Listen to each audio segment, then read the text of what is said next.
Hey Snapchat fam! In 2025, with all the snaps, stories, and chats buzzing on your phone, it's easy to miss a notification or two.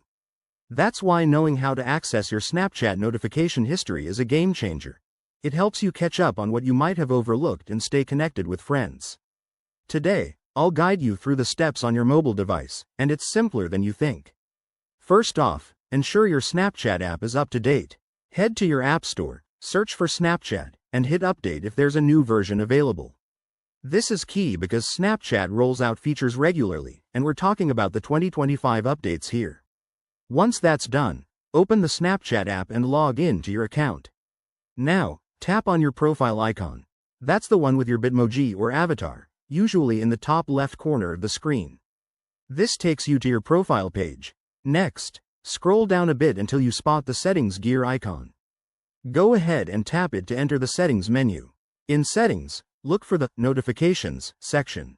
It might be listed directly or under a sub-menu like Account Actions. Don't worry, it's straightforward in 2025. Tap on Notifications, and then find the Notification History option. This is the new feature we're excited about. Once you tap it, you'll see a timeline of your recent notifications, showing who sent you snaps, chats, or stories. You can scroll through, tap on any item to view details, and even respond if needed. Pro tip: if you don't see the notification history option, double-check your app version or ensure that notifications are enabled in your device settings. And just like that, you're all set. Viewing your Snapchat notification history keeps you in the loop without any hassle. If this helped, hit that like button, subscribe for more tech tips, and let me know in the comments if you have questions. Thanks for watching. Catch you in the next one.